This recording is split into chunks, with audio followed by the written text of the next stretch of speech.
Magandang araw muli mga kaibigan. Ngayon, tingnan naman natin ang Binyan Station, no, na parte ng South Commuter Rail Project ng NSCR. So, ang Binyan Station ay parte ng contract package S05, no? Yung contract package S05, kabilang dito yung San Pedro, Pasita, Binyan at Santa Rosa. Ngayon, ang nanalong bidder dito ay ang Hyundai Dong-A joint venture, no? Sila yung mag-construct ng mga viaducts at mga stations. Sila rin ang gagawa ng contract package S04 at S06, no? So, yung gagawin nila ay mula Alabang hanggang Calamba. So, 3 packages yun na panalunan nila. Sila yung magko-construct dyan, no? At sinisimulan na nila yung construction sa area na yan. Na-clearing na most of ng mga riles. And then, nagsisimula na sila ng mga groundworks, no? Para dyan. So, ito yung time na nag-award sila, no? Nag-contract signing sila, noong October 2022. Na sinaksihan din ni Philippine current President Bongbong Marcos Jr.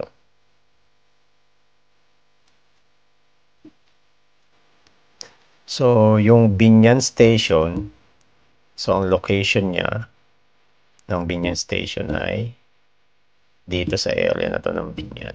So, malapit lang siya doon sa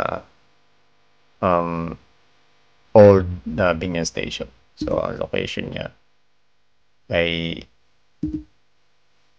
dito. Yung magiging location dito sa area na to. Yan. Diyan yung magiging location niya. Ito yung old Binyan Station. Ito yung new location ng Binyan Station. So, i-close up pa natin ng konti. So, mapapansin nyo, maraming kabahayan dyan, no? So, maraming makli-clear na mga kabahayan dito sa area na to. At saka dito rin sa area na ito. Dahil doon sa gagawing row ng NSCR, no? So, ito yung pinaka-highway. Yung Old National Highway. Dito siya sa area na to. Tingnan natin kung pwede nating ma-street view ito, no?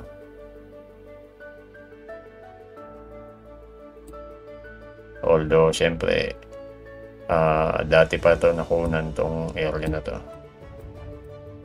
So, ayan yung current na crossing.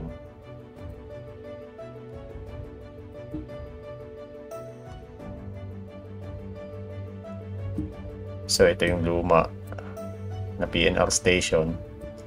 Dito gagawin sa kabilang ito.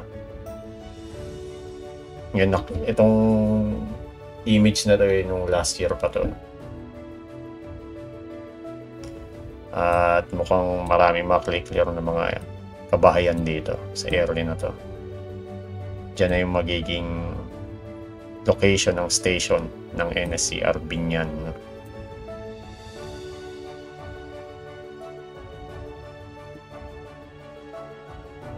Dito sa area na to. So, tingnan natin yung kanyang area niya, no? Ito siya, General Melbar Street. Bago ito yung magiging station plaza niya. Ito yung pinaka-station plaza. Itong pink, ito yung station ng Binyan. Bago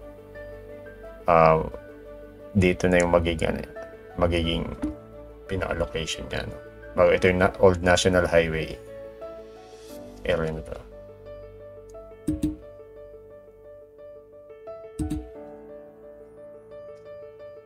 So, ito yung kanyang layout, site development plan niya, no? Ng station. So, yan, may access road siya. Then, may roundabout para makabalik ulit yung mga sasakyan dito. Then, ito yung pinaka-station niya, no? Yung station niya, ang lapad ay nasa 23 meters, if I'm not mistaken. 23.8 meters ang lapad ng station mismo. Bago yung row na sasakupin niya ay nasa 400, nasa 473 meters yung lapad. Tama. 473 meters yung lapad ng row na kanyang sasakupin. Mas malapad dun sa row ng common na row ng average row ng PNR. Although dito kung makikita nyo itong red line, ito yung bagong row, no? Pero yung old row, itong blue, kung papansin nyo, mas malapad pa siya, no? So technically itong row na to, lahat ng mga nandyan sakop, yan ng PNR, sakop ng PNR yan. So, di natin alam kung paano nangyari na maraming kabahayan ngayon dyan. In years na nag-exist ang PNR, nagkaroon ng mga kabahayan dito. Although hindi ako tiga Binyan, so hindi ko rin alam kung ano ito ba mga kabahayan na ito ay may title or ano man.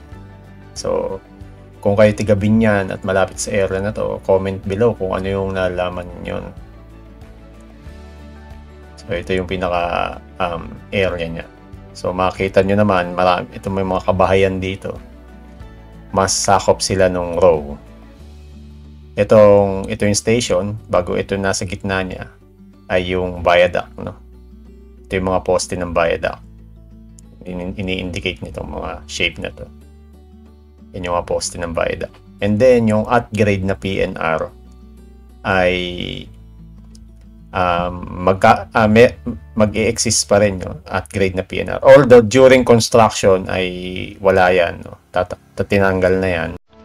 Pero pag natapos na yung construction ng NSCR, yung buong system niya ay mag-i-start na sila nung construction naman ng upgrade, no?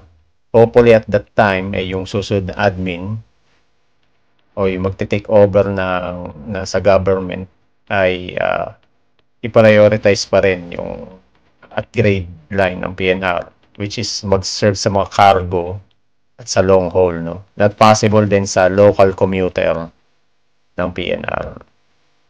So makita nyo dito siya dadaan sa gilid ng station. And then dito medyo niliko pa siya, no? Mas malapad na raw yung gagamitin niya. So ito yung close up nun. Kung makikita nyo, ito yung station. Yung upgrade o yung ground level na relays para sa cargo ay lumihis dito, no? Bago bumalik ulit sa linya niya. Not sure kung ano yung nasa area na to, pero parang may iniwasan sila dito, no? So kung kayo tagalog dyan sa lugar, comment down below, no? Kung ano yung sa tingin yung naiwasan nila dyan. Yun yung pinakitang alignment ng upgrade, no? Although yung nasa viaduct diretso lang siya. Yan.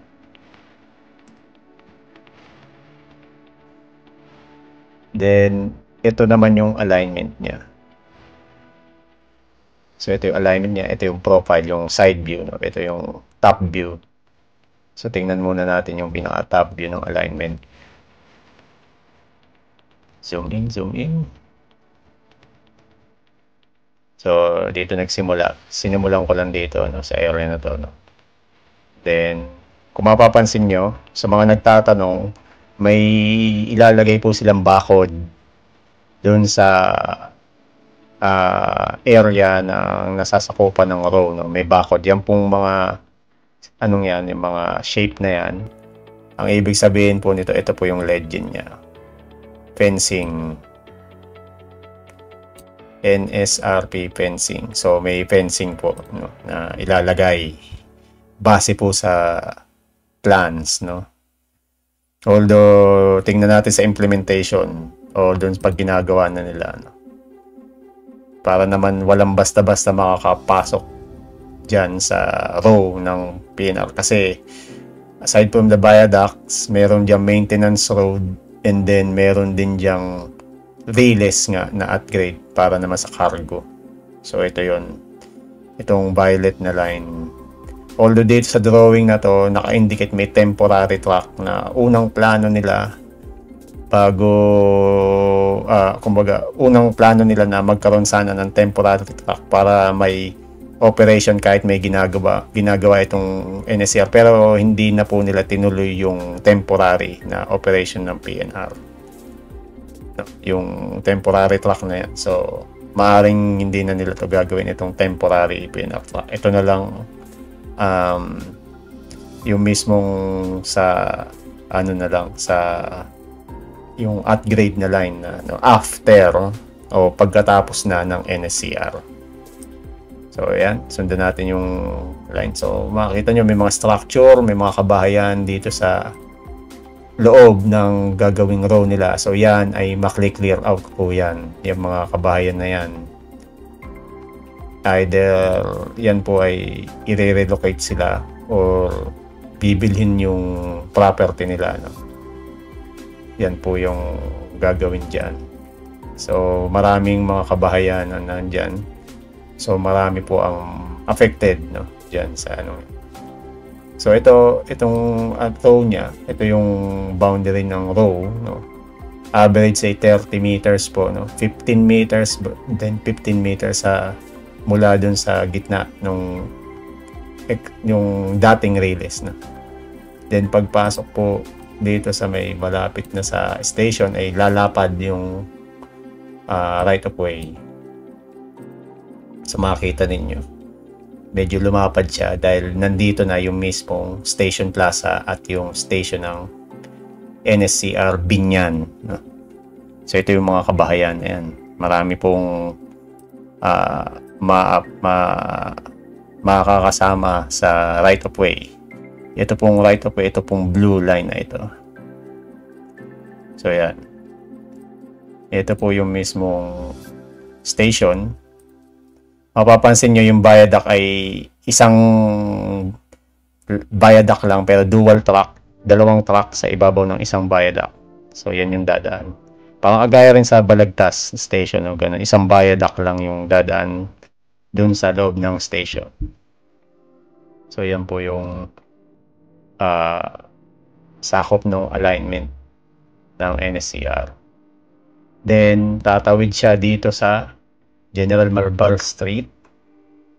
Then tuloy-tuloy lang siya dito. Mapapansin nyo itong blue line tsaka yung green line ay medyo lumiko siya. Either parang mayroon silang iniwasan sa area na to para sa upgrade na line. So currently ay hindi po natin alam kung ano po yung dahilan niyan, no? Maaaring yung mga nasa area masabi kung alin yung iniwasan nila. Pero yung viaduct ay dire-diretso lang po. Then dito sa pagtawid nitong San Vicente River sa Binyan, ay gagamit po sila dyan ng balance cantilever bridge, no? Nakita po natin yan dito sa side profile. Ito yung side profile ng viaduct. So mapapansin nyo medyo mas mababa yung elevation niya. Then pagdating din sa area na to, gradually aangat siya, tataas bago ma-approach yung Binyan Station. Then paglagpas ng Binyan Station, dadaan dito sa General Marbal Street. And then bago tumawid ng San Vicente River ay balance cantilever. Pag ganito pong form, balance cantilever siya kasi ay Kaya ganyan ang ginamit po sa kanya kasi masyadong malayo yung ano niya, pagitan. No? Hindi practical na ang gagamitin ay yung ano lang, yung common na viaduct kasi masyadong mahaba po yung span. Kaya balance cantilever po yung dinesign nila. Makikita nyo dito ay 90 meters haba nung pagitan ng dalawang columns. No? Yung commonly nagamit nila ay 40 meters lang. So, yun po yung naging ano nila, ang implement po nila dyan. Yan. Nas under nun yung San Vicente Road and then ito yung mismong river. Ayan. So, ito yung itsura niya. Yan yung itsura nung side view nung alignment, viaduct alignment. So, kung kayo po ay nasa area na lugar na ito, comment down below kung kayo ba'y affected, isa sa mga affected properties dyan, kung nagbigay na po ba ng compensation or relocation ang government or DOTR o PNR para po sa inyo dahil nga po sa gagawin dito na NSCR project. Okay. So, kung titingnan natin, no, ito yung access road niya. So, ito yung mismong Binyan Station. Then, ito yung access road niya mula dito sa General Malvar Street. May access road siya para makapasok dun dito sa parking area. Maaaring ito ay para sa mga empleyado. And then dito, pwede makaikot siya or magtuloy-tuloy siya dito. Then meron siyang loading and unloading bay. Then after that, pwede siyang umikot para makabalik sa labas. Yun yung kanyang access road, no? Para mapasok yung station. Then meron din dito maintenance road para dun sa mga pag-maintain ng mga viaducts, mga facilities ng NSCR dito.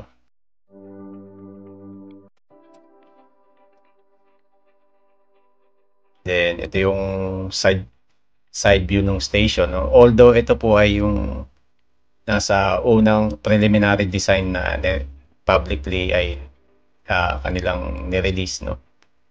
So, may bagong design na po kasi yung station ng South Commuter Rail project mula Blumentritt hanggang Calamba. Nabago yung itsura niya ng mga stations.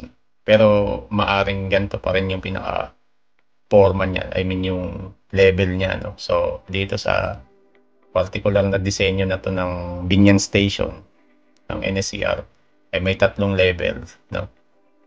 So, nandito yung concession area, yung ground floor niya. Nandito naman yung kanyang concourse, kung tawagin.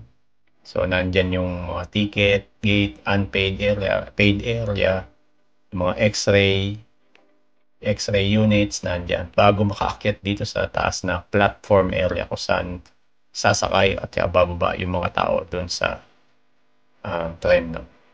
So, ang haba po ng station ay nasa 180 meters. So, yun yung kanyang haba.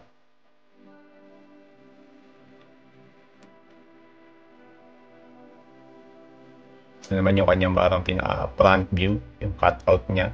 So, makikita nyo na isang viaduct lang yung kanyang yung dadaan sa loob ng station, but 2 track sa isang span ng viaduct. No?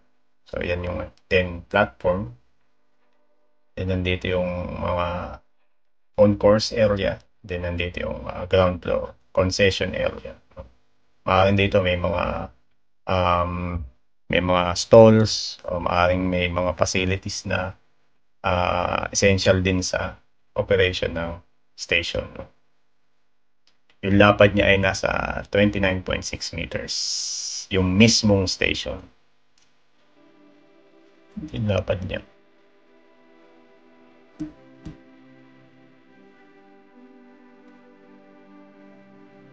Then, yung mga features naman dito, ay makikita natin dito. Ito yung platform area, top view, no? Yung platform area niya ay nagpi-feature siya ng um, ng platform screen doors. So, ito yung mga may arrow na yan. May platform screen doors po dyan. Lahat po ng station ng NSCR from Clark to Calamba ay may platform screen doors. So, half height except dun sa may Clark. Dun sa may ilalim. Kasi underground station yung sa Clark Airport Station. Sa airport station po ng Clark ay underground, no? So, doon po ay full height doon sa particular na yun. And then, nag-feature din sila ng mga tactile blocks para doon sa mga PWD, no? Sa mga may visually impaired na mga commuter, no? So, ito yun, yung mga directional block na to. Pati dito yung galing sa elevator, no? Then, meron din siyang tactile blocks dito sa mismong platform na malapit na sa entrances dun sa platform area. So, yun po. So, basically, yung NSCR stations ay PWD friendly.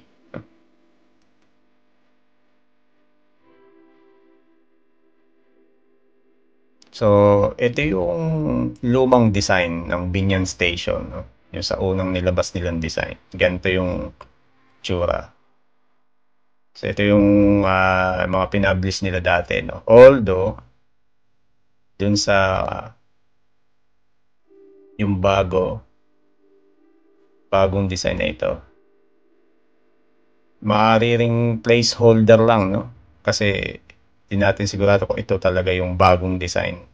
Although ito yung pinakita nila nung nag-groundbreaking sila sa Santa Rosa.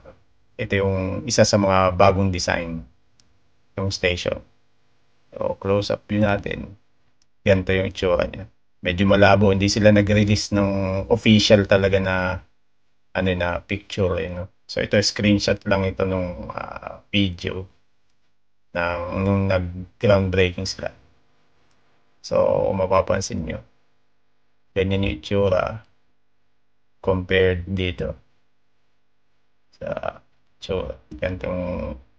Gantong itsura ng station. So, yan yung kanilang comparison, no? Yung forma niya, yung outside appearance niya, medyo iba, then iba yung kulay. Although parehas pa rin na parang may extension yung roof dito, no? Pero ganito na itsura kung ano yung i-implement nila. Although ito yung pinakita nila dun sa latest nila. Ganyan na itsura ng design ng Binyan Station. Okay. And then, isang trivia, no? Bago natin pakita yung trivia. So, ito yung forma sa alignment nila. So, may bakod sa gilid ng buong row. Then, nasa ground level, yung cargo line ng NSCR, ng PNR, na gagamitin din ng long hold. Then, ito yung viaduct ng NSCR. So, magkatabi lang sila ba. Pero yung babang row, magkakaroon pa rin ng linya yan. So, at least, mas may-utilize yung buong row, no, ng PNR. No? Simultaneous operation, merong natakbo sa baba, merong natakbo sa taas. Mas maximize yung row. So, ito yung trivia natin. So, alam niyo ba nung unang initial design nila, initial feasibility nila, study nila, yung Binyan Station, ang location niya dapat ay dito. Itong red, no? So, I mean, parang ang mangyari, parang agaya dun sa station sa may Buendia ng LRT.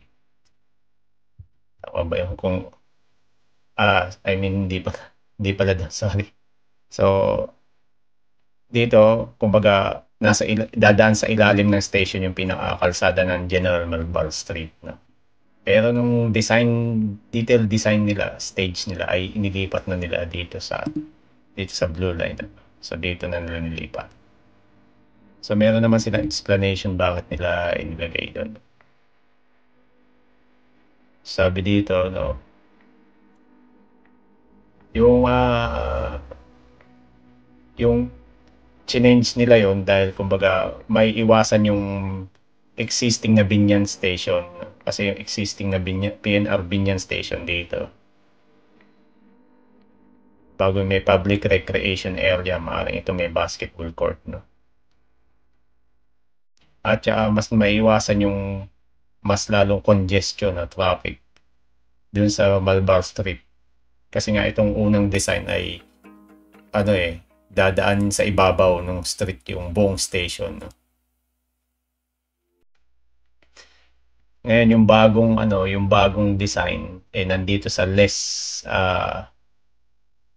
may less developed area, no? Kasi dito heavily developed area na dito sa lugar na to. Itong lugar na to. Kaya nilipat, no? Ngayon doon sa yung mga lupang yon, merong commercial areas, no? Dito naman hindi na masyadong commercial area dito. Although parehong kailangan mag-acquire ng land.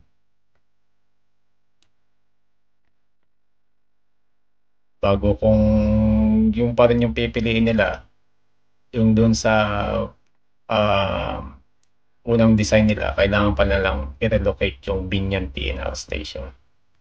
Diyan sa bago, hindi na. Bago, mas magiging matraffic daw doon kung sa unang design yung susundin nila. Ayun.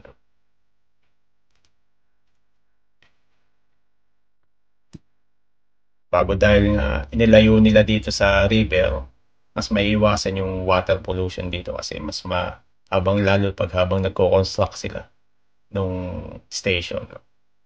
So ito yung mga mga reasoning nila kung bakit ay inilipat nila dun sa bagong area. From yung unang original na nung nag-feasibility study sila, and then nung detailed design stage na sila, dito na. So yun yung niya. So sa ngayon, yun lang muna, no? At hopefully nagkaroon kayo ng dagdag kaalaman tungkol dito sa future Binyan Station, no? Ngayon kung kayo nasa area, malapit sa area or mismong magiging affected ng construction nitong Binyan Station ng NSCR, ay comment down below kung ano yung mga nangyari na, ano yung mga naging hakbang ng government patungkol po sa inyo, patungkol dun sa inyong property. And then nawa ay nakatulong ito hindi lang sa mga viewers, kundi dun din sa mga gumagawa ng infrastructure vlogs, no? Hopefully makatulong din ito sa inyo. At pwede nyo pong gamitin itong video na ito as a reference kung ito po ay sa tingin nyo makakatulong sa inyong mga vlogs, no? So yun lamang po. Maraming salamat po muli sa inyo.